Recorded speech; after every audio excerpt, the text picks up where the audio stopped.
You like to put that image in your head of like what a life is going to look like. You know what I mean? When you start doing that, you start doing things that are not genuine. And as soon as I'm not genuine, I look like a fool. And I think that's what happened to me. I lost my cool because I wasn't being myself. When you're on a team, you'll see all these guys. Those are your brothers. Marine Corps, those are my brothers. They can even be from the harshest, the worst, or completely different backgrounds. It doesn't matter because they're together and they have one common goal. So I think when you start off kids like that, where they have a common goal and they're not enemies, that's when you're going to start to see people start bonding with each other, start knowing each other a little bit better. Never having someone there consistently just for any kind of support at a young age through your biggest success and your biggest failures was heartbreak. I still tear up about it just from the sheer fact that you left a kid by himself. That's the worst part about it. When I have my child, I think there's no amount that I wouldn't go for them, for that showing up, for dance recital. I'm going to be there. I'm going to show up. And I think it's probably why the world is the way it is, because there's not a lot of people that show up for them in those moments where they need them. I could have went down a dark path or been angry at the world or angry at him. But at the end of the day, I just realized that it's a teaching moment that I can now share with my kids and make sure that they never have to worry about that. But that, whether if I'm living or not, like they're going to know that if I'm breathing, I will be there.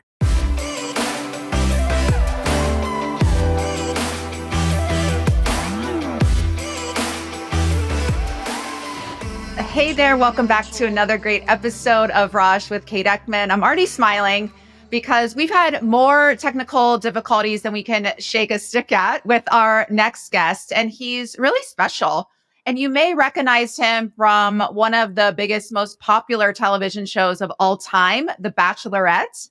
And we're going to talk a lot more than just what happened on camera and what we all see. We're really going to dive into who he really is as a person. And really, I like to talk to people about what they don't normally share with people. And we spoke yesterday, and I was so blown away by his vulnerability and his candor and ability to open up. And so I think his story will really shine a light on things that we need to talk about, even though sometimes they can be unpleasant, and what we can learn from even the most difficult things that we go through. So without further ado, please welcome Andrew Spencer from Katie's season of The Bachelorette to Raj. Thank you so much for being here, Andrew.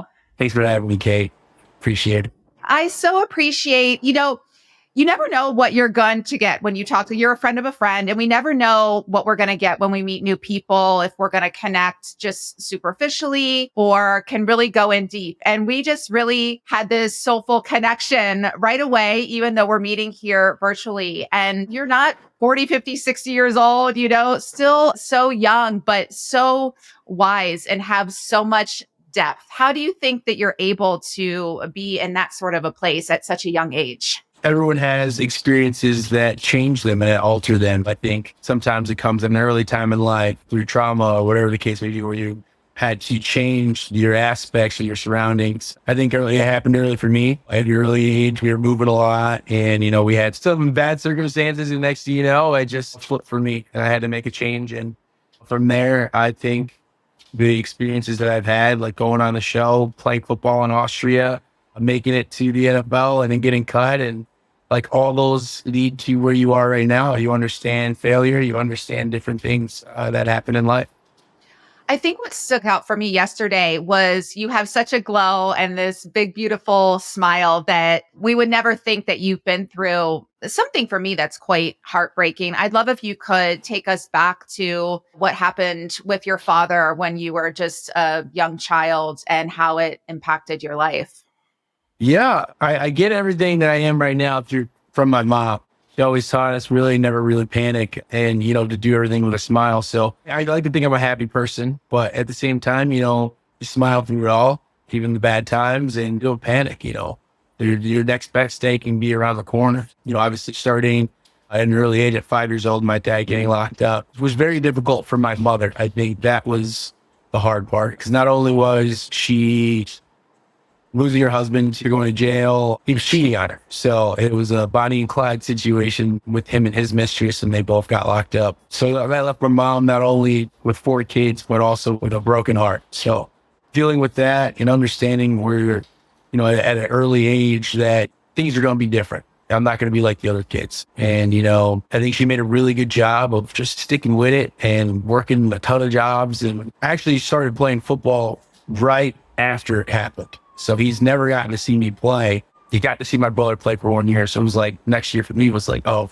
I can't wait. I'm up next. Like this is, you know, I think I'm really good. And I would practice out there with my brother's team. I wasn't allowed to fully practice. I was 4, but I would run with them. And I had this Chicago Bears outfit. I was such a nut for football. And then once I got on that field, man, I was spectacular at an early age. And like I said, when you're missing someone like that, where I saw my brother getting so much support, love, oh man, you were a monster out there, this and that. And for me to never ever have it, you know, you don't really notice that right away. It kind of hits you as you get older. And as I was going through life, actually it happened to me when I was and the Bachelorette, and we had a talk about it. I was in ITN, and I never really thought about it because there was questions being asked, like that no partner of mine have ever asked me. And Katie started asking me questions about like me being a father, And then in my ITN, my producer asked me, "What are your thoughts about being a father?" Blah blah blah. And just that, like, what's your experience with a father? And you know, realizing that never having someone there. I know I had my mom there, but never having someone there consistently just for any kind of support at a young age through your biggest success, through your biggest failures was heartbreak. I still tear up about it just from the sheer fact that, you left a kid by himself. That's the worst part about it. And I dream about it. I talk about it all the time about when I have my child. I think there's no amount that I wouldn't go for them, or that showing up for dance recital, whatever the case may be. I'm going to be there. I'm going to show up. And I think, like I said, it's probably why the world is the way it is, because there's not a lot of people that show up for them in those moments where they need them. I could have went either way with my situation. I could have went down a dark path, or, been angry at the world or angry at him. But at the end of the day, I just realized that it's a teaching moment for myself in life and experience that I can now share with my kids and make sure that they never have to worry about that with their dad. Whether if I'm living or not, like, they're going to know that if I am breathing, I will be there no matter what. And I wish every kid can get that. I wish every kid deserves that. And if you have it, don't take it for granted. I know it sucks sometimes when parents are all on you, but the fact that they care means the world. That's just my message, I would say. And like I said, my dad gets out for the first time this year. And, he never got to see me play. I always dreamt if I was still be playing and what the case would be, or when he'd show up at an NFL game where I have him out there, or what our relationship would be. So still figuring out what our relationship would be. So your father has been in prison for 25 years. So most of your life. He's getting out this year of all years. Yeah. You plan on seeing him? Do you want to reach out to him? Are you going to be eager to hear from him if he reaches out at all? Where do you stand in terms of that relationship? I don't know yet. Obviously I am a God-fearing man, and forgiveness is deep rooted in me, but there's some things easier said than done.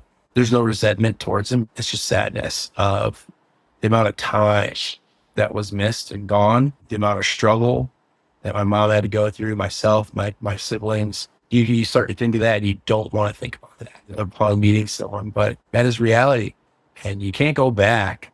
And I feel like he was punished more than anything. He let his family down. I think you're given one job as a father, and that's to be there, provide, and protect. And he didn't do his job. He didn't fulfill it. And that's me thinking of it as an athlete. You don't do your job, you're fired, or whatever the case would be. There's no coming back from it. But I have a little compassion for him. I don't have a plan for it. It just happened naturally. So you had what a lot of people experience and don't feel comfortable talking about for whatever reason, childhood trauma, a significant childhood trauma. You go on to become a professional athlete and experience success in your football career. And then you find yourself being approached to be on one of the biggest reality shows and biggest TV shows in any genre of all time, and get catapulted into the spotlight in Katie's season, which was the most controversial following, the most controversial time in the Yeah. whole Bachelor franchise, with Chris Harrison, the beloved host, becoming not beloved anymore and being exited out for pretty insensitive racial remarks that he made to Rachel Lindsay around all of this scandal with Rachel Kirkconnell and Matt James. And if you don't know about it, you can go read about it. But what was that like then, being thrust into the spotlight as an African American man when there was all these racial tensions happening within the world and within this franchise? Yeah. I grew up in a rough area. Then we moved once my dad was in jail. My mom found a boyfriend, moved in with him. So I've gotten to see worlds from different point of views, different diversities. And I play football. I play on a football team. And I think like it's important. I know people are like, oh, whatever, but you get to know different backgrounds of people and how people operate. So I think that was very important to me to have. And I translate that into my everyday life and treating people with respect, treating people with kindness. So I've been the only black guy in the rooms. I've been in a whole bunch of different ethnic groups. And I think that I'm very comfortable in every environment because I've been myself, and I've learned to respect each and everyone's, way of life. It's been good for me. And going on to the show when this was going on, I didn't really bat an eye because, I lived in Austria. I'm coming from Austria. I'm the only American really on my team. And I only want to speak in English and everyone's speaking German. So I'm okay with being comfortable in uncomfortable situations. But it was cool after all that to be on the show and be able to speak on race and everything. I think it was a perfect storm for me. I think I did touch on it a little bit on that season. I talked about interracial couples being able to understand what it's like having a black child if we do have a kid. I think that was important to understand. I think Katie absolutely crushed every single answer. And I think that's what really made me fall for her, is the way she delivered and resonated with everything that I was saying. I think it was perfect. It was a perfect storm. So I think conversations like that bring people together. Stop being uncomfortable in those situations. You never know where you got to be. You never know who you got to meet. You never know what bonds you're going to make. So I think it was very important. I think it was very cool to be able to be a beacon in that light at that time where, race was a big issue. What do you feel about the statement? Some people say, I find this to be a very racist statement, where people say, and it's usually white people saying this, like, oh, I'm colorblind, like color doesn't matter. I find that very offensive because our race and our ethnicity is part of our heritage and our identity. Right. And to be proud of that in certain stances. And then there's times where I'm quite embarrassed by what some people of my race have said and done, but I don't identify with that. And we are individuals. But I've heard it all. I've heard, oh, you're one of the good black people. I've been told that. Yeah, no. And you hear some things, there's some disturbing things, and some people, I would call it more ignorant and just not knowing of what's going on and where we are in the world. So like, that's why I'm just like, I'm bigger than that. I hear some things like when people say I don't see color, I see color. I understand differences. Doesn't mean I dislike it. Like, we're all different, in every shape and form. And I think it's important to be able to understand that I'm a black person and understand like what I have to do, what I have to go through unintentionally without you even knowing. There's things that you might not know that I have to go through. It's the world you live in, but navigating it has been pretty easy for me. So what was the energy like on set? Because you were the season right after. Yeah. Was Chris Harrison, was he still there when you were there? I can't remember. I had Caitlin and Tasha. Yeah. That's right. So you were the first season that Chris Harrison wasn't gone there. After that scandal. What was the chatter like? What was the energy like? Obviously, the elephant in the room, but I think we had such a good group of guys where we just wanted to be present. Obviously we knew Chris Harrison wasn't there. I never met the guy.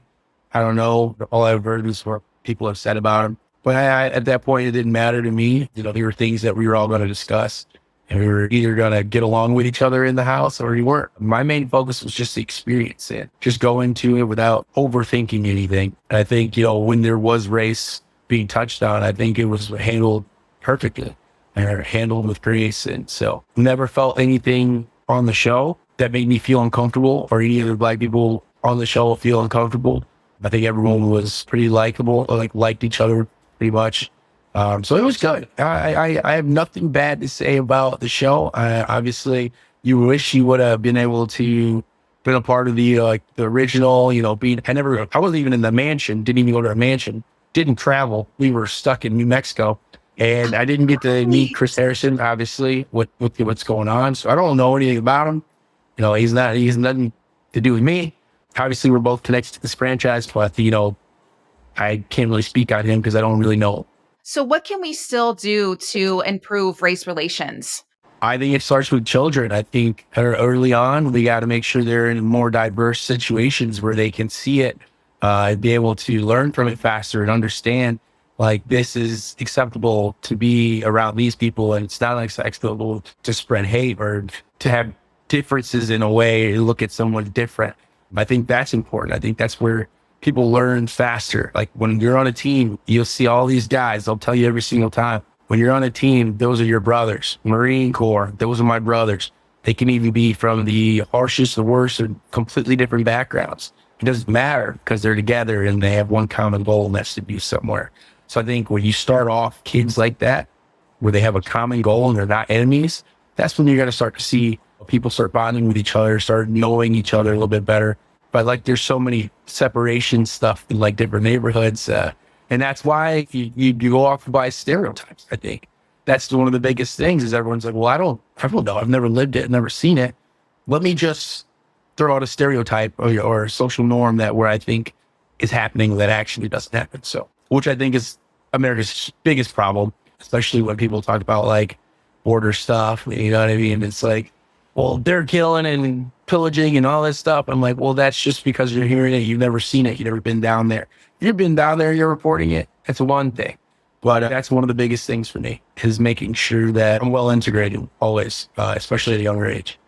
I love that you said a common goal. I haven't heard it phrased that way before. And that is a time when I do see people coming together. I think one instance, 9/11, and it really brought our country together because we had Yeah, a common goal of healing and mourning from such a horrific tragedy. And it really does start when we are children and our parents setting the example, and kids go to school and repeat what the parents said. And then I saw absolutely. my nephew would come Absolutely. home and say things. He doesn't have some political opinion as a 5-year old, No, but some kid said something at school. So it really does start with our parents. And then going back to, gosh, absolutely. when you were 5, like my nephew, your dad's going to prison for 25 years. So how will you, as a parent, right the wrong here and steer the ship in a different direction and use your father's absence as a huge catalyst for transformation in terms of the man that you want to be? I can't act like I know I have all the answers, but I think one of the things, like I said before, is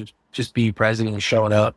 That's the one thing I can control every single time is being there for them. But otherwise, like teachings, that's just going to have to be going through experiences. Like I like going on the show for the first time. I don't know what to expect, but me being there and actively being involved is how you're going to become better. And that's in every aspect of life. The more you do something, the more you're present or available. That's like the best ability is availability. So the more you are there, the better you are going to be. I'm writing this down. The best ability is availability. Say more about that. I've never heard that. I love that. Oh, that's a huge thing we teach when I was in football is, you can't get better if you're not there. You know what I mean? So you can't score more touchdowns if you're not on the field, if you're hurt. You know what I mean? So I never missed a practice. I never got hurt because I didn't want to. I believed that if I was off the field, I was not going to get my spot back. And it's a very common term that's always used and thrown around. And I believe it to be true in every aspect of life. So yeah, you show up, things can happen. You don't show up, you know for a fact 100% that that's not going to happen. Nothing's going to happen. So I think it's very important. I think that's such great advice in any environment, in any situation. I think sometimes we think as friends, business associates, romantic partners, that we have to reinvent the wheel in terms of showing our value or that Yeah, we love yeah, someone. And just the simple act of showing up and sometimes sitting in silence with that person or showing yeah. up and you don't have the words and you don't need the words, or it's just like, what can I do for you? Or what do you need from me? I learned that in my last relationship. She's really good at that. But I was like still learning, and obviously you don't know who that person is yet. You're just kind of figuring it out. But then at the same time, I start talking to someone else and I try to bring that same thing. They think it's weird that I am so available and wanting to know and wanting to be understanding. And it's such a weird time that we're in. It's like give more, don't give too much. Relationships is difficult right now because of that aspect of trying to be there for someone or being there too much. I think we all have wounds from childhood, whatever your childhood was like, even if you thought it was great or it was great, there's still things that we're all wounded by that are unresolved. And then we keep layering it and projecting onto others, dumping it on others. And so Yeah. it's so important to just take this time and really reflect on how this situation impacted us, talk it through with people. And we kind of, for me, I'm committed to doing the healing work because I don't want to be a match for the people who, are in that place where think it's weird that you're healthy, essentially. I want to be Yeah. a Yes. match for the healthy folks who can show up in some healthy availability. hmm So, what was one of your biggest takeaways from dating Katie on The Bachelorette in front of the world? I think I would say I had a boy mindset before the Bachelorette. What you think dating is and what you think marriage was is completely different to when you're even slammed with these questions. Like, obviously no one does that, but the Bachelor, it's like, boom, right away. Who do you want to be? Like, why do you want to get married? How many kids do you want to have? Like, we're ready to get proposed to in 4 weeks. So you're like, wow, haven't been asked that, haven't got that far. And whether you could be dating someone for like 6 months on the outside and never have these conversations. So having them was crucial to me because that's when it clicked. It was just like, all right, well, I got to change this boyish behavior and try to actually achieve what I want to get out in life and relationships and, with my future family. I give her a lot of credit because she had questions and answers that hit home for me. A lot of people would love to be in your position, being selected, and you didn't even have to apply or hope you got chosen. They came to you were approached and discovered. So many people would love to be chosen and be on a reality show, get access to instant celebrity or instant fame and have that attention and be able to leverage that for other career and personal opportunities. What advice would you give to people? And is it all it's cracked up to be? I think one, make sure your Instagram and Twitters and social medias don't have any crazy contents or sayings on there, even when you were like 10. So make sure that's cleaned up. Two, I would say, always be yourself. It's going to come out at some point. It's a social experience. You have zero sleep. You sleep about 3-4 hours a day. There's no TV, there's no phone, there's no radio, there's no music. So all you have is the people in there. You're trying to date someone that's dating 30 other men. And on top of that, you are drinking. So it is a nightmare storm. So be prepared to be yourself, because when you have all that drained, you can't help but be yourself. And it's going to switch up from what you gave up, from what you started with to where you're at now. So you want to make sure you're the same person throughout. So I would make sure that's what you do if you're thinking about being in reality TV. Celebrity status, or what do you want to call it, fame. Make sure you keep the people around you that you're always going to want to touch your ass, is what I always say. That's why I stay in Chicago and not in LA or New York. Sometimes it could be too big for me. And, I get too ahead of myself. And, I always have to keep myself humble. That's just the Midwest person in me. So I always like to come home to Chicago. And my friends are going to let me know. They're going to tell me when I'm being too much. And I am much. Trust me. Like, I am a very confident. I could be cocky at some points, but that's just who I am. I've always been that kind of kid since I was younger. But just having them around me and just remembering where I'm from and who I am, it's huge, because you could be out in that world and you get lost in it. And you could be hanging out with some top celebrities like one day, and then like, oh, well, I'm hanging out with this person. You forget your friends, and then the celebrities leave, and then you're by yourself. So, always remember who you are. Family, friends, and friends. I find that anytime I instantly click with someone and we get talking and I say, where are you from? It's always the Midwest. I think Midwest have the best people in the world. I wouldn't say the world, but in America, the Midwest has it figured out, I think. in my mind, we have it figured out as a person basis, like meeting someone, like how do you talk to people, your manners, or your respect. I think it goes a long way being from the Midwest. It's just easier for us to get along with everyone. It's so funny because even yesterday, I just ran into Sephora in Beverly Hills quickly and doing my thing. And I'm used to LA where no one really like makes eye contact or smiles for the most part. If you go into a store, they'll smile at you, but just it's the weirdest vibe and energy. I mean, LA has different neighborhoods. So Beverly Hills is definitely its own energy, but there must have been, and there's always a lot of tourists in Beverly Hills, but I happened to look up and there was a blonde woman. She looked like she could have been my sister and she was giving me the biggest smile. And I'm like, she must be visiting from the Midwest. It's so funny because we all smile at each other. It's so much different. I think that's what we were all taught growing up is smile or, say something, say hello. Yeah. I was never allowed into another person's house without saying hello first to everyone who was in it. So that's just kind of how I was raised.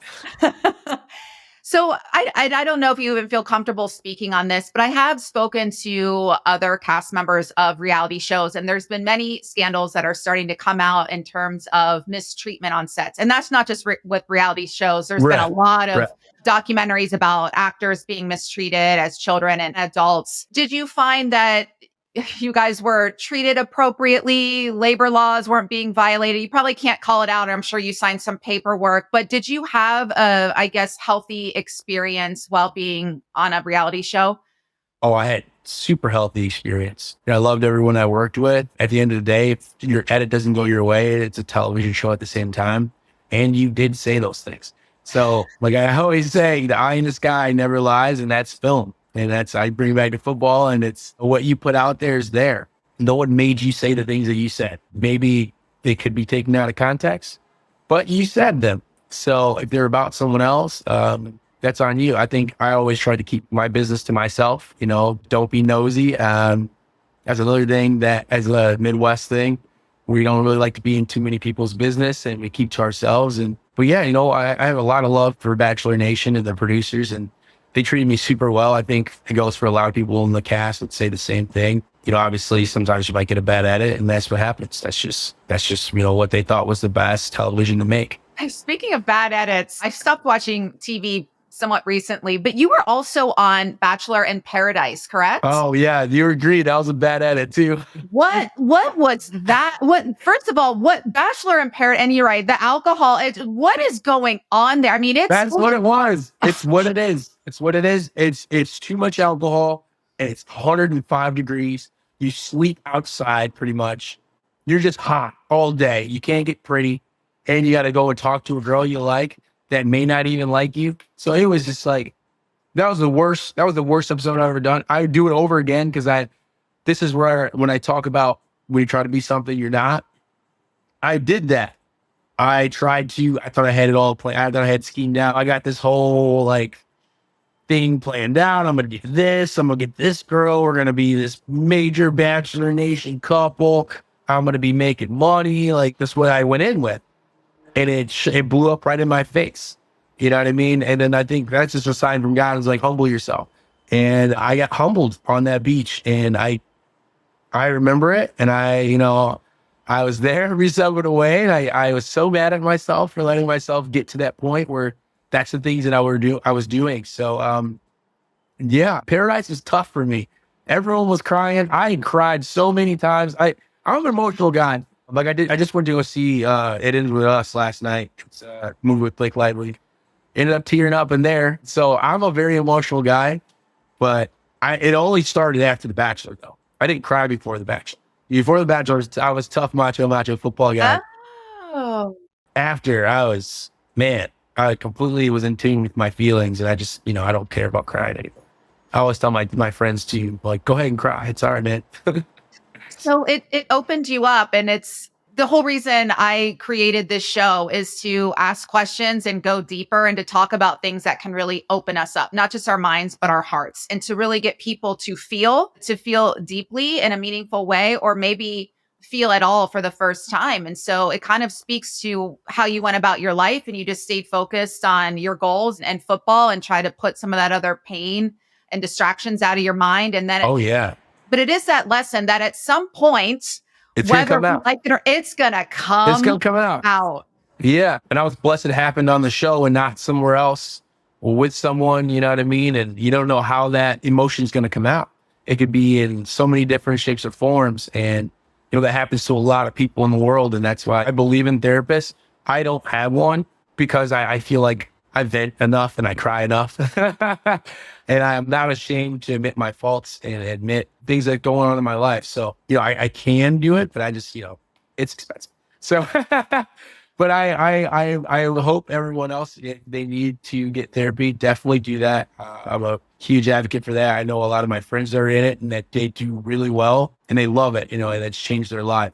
So I agree. I think at some point in the life, it's going to come out, and it's whether you want to control it or it comes out random. I got blessed and it came out at a time where I was on a show, and I was, like I said, I was in an interview. And that's when I knew right away I had just deeper feelings for things. And I was pushing away because I was distracted with sports. I was every single day, every year, it was the same thing. Train. Game day, game week for 24 years straight. Just doing the same routine that it gets blocked back. You don't really think about it. And, those are a lot of distractions. A lot of people don't have distractions. A lot of people have a lot of free time and they just have these feelings and they can't get them out. And they do destructive things because it's the only way they can show it. You know what I mean? So, not a therapist by any means, but, I feel like go talk to someone before, something comes out, when you're not planning for it. And it's a detriment to you.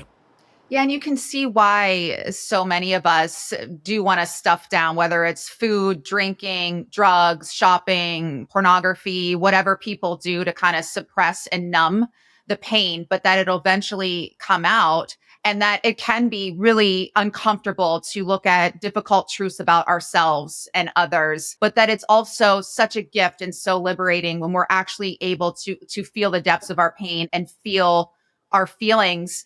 Maybe people who are a little scared, can you just let them in on it's not as scary as you think, and that you can talk through it and there are people to work through these uncomfortable feelings with you?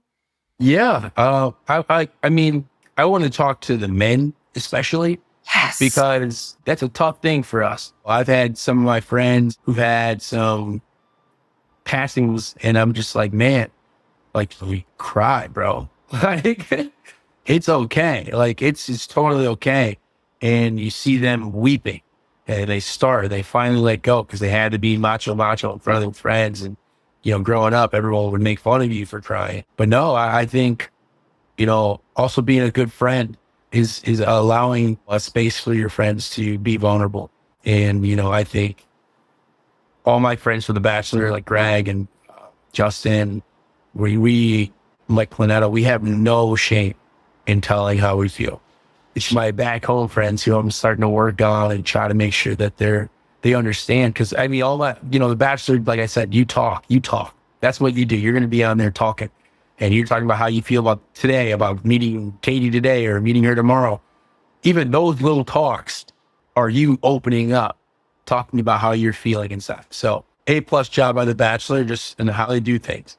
And just reality shows in general. I feel like you hear a lot of good things that come out of, and it inspires people to just be able to open up to their partners and have uncomfortable conversations as well. So It really is the power of truth and storytelling and wellness through truth and storytelling, which is this show. And you're right. You were forced to do it because you put away all the distractions. No phone, yeah, no TV, no, I didn't even know, no music, no radio. It was like you were sitting around talking, which is so beautiful. So you actually got to even check in with, well, how do I feel about this thing? Or what do you yeah. think? And And you do interviews every 2 hours. So you're really getting therapy session every 2 hours. And they asked them really good questions. So it was good. I am a huge fan of that. you made a comment earlier, and this is another thing that's been top of mind for me. And John Legend spoke about it recently at a concert that I went to that was so brilliant. And he said something to the effect of, he was a self-proclaimed nerd, kind of thrust into this working relationship with hip hop stars. None of them were stars yet, but Lauryn Hill and Kanye West. And then he's like, he's Midwest from Ohio, the town over from me, and comes from nothing. And then he's at this Ivy League school, University of Pennsylvania. And so always trying to fit in where maybe he didn't, but he said, I've realized that being cool is the ability to be yourself in any situation. And Yeah. you just spoke to that too, because that's how the universe works. And I have goosebumps right now. Yeah.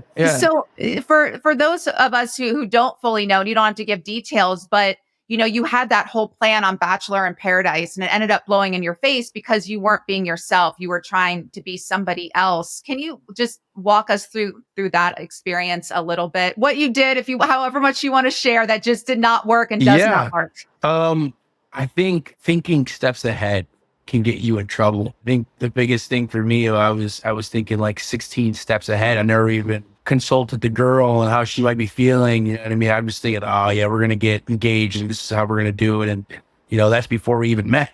And, obviously you like to put that image in your head of like what a life is going to look like. You know what I mean? That's one thing. But, I think when you start doing that, you start doing things that are not genuine. And as soon as I'm not genuine, I look like a fool. I'm out of place, and I think that's what happened to me. I lost my cool because I wasn't being myself. I was trying to do something to appease to the crowd or, you know what I mean? It wasn't naturally for my fulfillment or for her fulfillment. It felt more of a stage than myself. For people who, there's that advice of just be yourself. And I think a lot of people struggle with that because they have no idea who they are, especially No, absolutely. independent of a title like accountant or sister. And just in this day and world where everyone wants to be someone else and be this copycat, or well, this person does really well on TikTok, I want to be this person. So it's extremely tough to know who you are. And it's extremely scary to show who you are. And the fact of not being liked is terrifying. So, obviously that's one of the things that I'm excited to go through with my future kids is that right there. They're just like, whatever it is, like, we're going to figure it out. But you're going to figure it out being genuine and being yourself. Because if you go down a path of trying to be someone else, you might lose out on, what's really meant for you. Yeah, sorry. I love talking about my children that I don't have. I think that's so beautiful. So where do we stand in terms of a romance that could lead to fatherhood? Not close. I actually just got done with a breakup not too long ago, like 3 days ago, actually. I'm so sorry. It's okay. Oh, what did you learn from that? Absolutely nothing. I'm still on the drawing board right now. I'm trying to figure out what went wrong. You just go through and you do trial and error and you're going to fail. But it's not the end. You just got to keep having hope and faith that person's out there. It's tough and tougher though. Obviously with social media, you don't know who's actually for you, with fame or whatever the case may be. So yeah, you just and you don't want to meet someone online. I don't want to meet someone online. I also love a good love story. So I at the same time, it's on me, I'm very picky.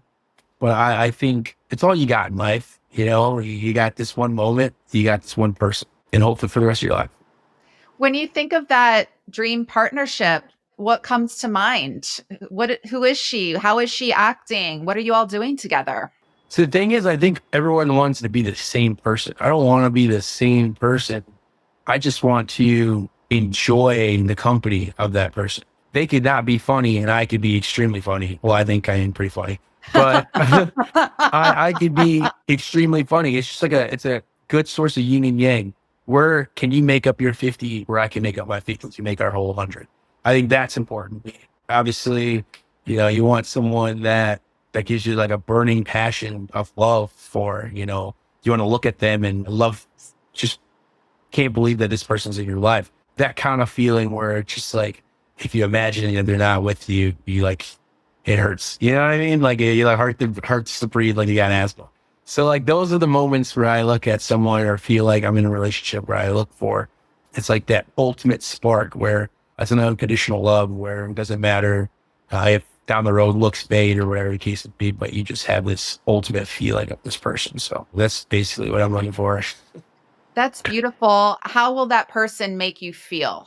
We people say we know when it's that person, but how will you feel where you're like, oh, this feels safe. This feels, Yeah. uh, yeah. And I don't like the word safe because I want love to be reckless. You know what I mean? Oh gosh. I want it to be like a raging fire but we're both raging. You know what I mean? So I wouldn't say safe, but I just want to see her flames. You know what I mean? For me. And I want to continue I want to show her my flames as well so that we're both still fueling fire together. I think that's basically what I want to feel like that moment where you don't even have to worry about anything. You just know that person thinks the world of you. That's a feeling I want to stay in forever. Oh, I feel like I said, I think we're very good at reading energy. I'm extremely good. And I know when there's bad energy. I know when someone's mad at me. I know when I can tell the mood shift in every situation. I won't say anything, but I can read it. And I'll just be like, okay, if you got to tell me. If you're feeling something, you got to let me know. I'm not going to go on like, hey, what's wrong? Because I believe that's wrong. I feel like communicate with me that you're feeling some type of way. So I can tell when we are doing well. I can tell when we're not. So I can deal with being mad. Being able to argue with someone is not like a downfall. I love to be able to argue, but it's how are we fixing it is my main priority. How do we get past it? How do we do this together? But arguments are going to happen. Like, not mad if we argue a lot. If we argue a lot, that's fine. But how are we resolving it is more important. And it's very tough to find. let's reframe that. How about it's maybe tough for other people, but for me, I think it's so important that we reframe and keep a perspective and even strut down the street, even if we got to fake it so we make it a little bit. But it's so easy for me to find a partner. I think that has helped me. And sometimes then you're like, screw this, those thoughts aren't working. But I think if we start to embody that in divine timing, the perfect partner for me will show up. And they're not perfect because they say everything I Yeah, want them to say or do everything I want them to do. But it really is someone who can not only meet us at our level, but take us higher and make us better. absolutely. But then I also have I have a flaw where I feel like I self-sabotage. I think that's a huge thing in today's world because everyone's been hurt and you've seen the flags or seen the signs and you're just like, am I doing too much? Are they going to back out? Like, how can I lessen this blow from this breakup? And I think about that all the time. Like, can I lessen the blow? Can I make sure like I don't get crushed? Because I've had some breakups where I've just been absolutely like, can't even look at another girl for like 3-4 months, just like super depressed. Like, that's the type of love that, I've been in. And like, you want to love that hard, but you don't want to have that breakup that hard. So you think things are going bad. You like, oh, well, here it comes. Let me just tail off. Here it comes. You know what I mean? Trying to lessen the blow. So I think that's also, a bad thing that I do that I need to fix. So What do you think about? I saw this saying and it reminded me of my 20s and most of my 30s. I'm paraphrasing, but the love that we've always been searching for is the love we didn't have for ourselves. I don't know. I love myself. I can't with you. I don't know. I don't know because I do want someone to love me. I'm not going to say as much as I love myself, but I just want like a really strong love for myself because I know how much I can love someone else. And that's my thing. It's like, I want it reciprocated. That is all. And it's scary when you don't get it reciprocated and you're all the way up here and they're just here. You're never going to meet or you want to meet. That freaks me out because that just feels like I'm setting myself up for heartbreak. I don't know about like the love I'm seeking for, that I didn't have for myself. Like I said, I'm very confident, cocky. But I can acknowledge it. So I don't think that, I mean, it could apply to a lot of people, but no, it's. Or maybe even subconsciously, I'll even speak for myself. Sometimes it's the love that we didn't get from a caregiver, and not because they're bad people, but they simply weren't willing or able to love us in a way where we felt emotionally seen, where we felt emotionally nurtured. And so Right. maybe sometimes we don't even realize the hole that we have in our hearts that we're looking for someone else to fill, and we haven't filled it ourselves yet. And so just something for anyone who's listening to reflect on. And ladies, please don't come for Andrew unless you are ready and you're loved up and you're ready to love really hard. Thank you. Yeah. Leave him alone unless you're Seriously. ready. Seriously. Don't play with my heart anymore. I can't take it anymore.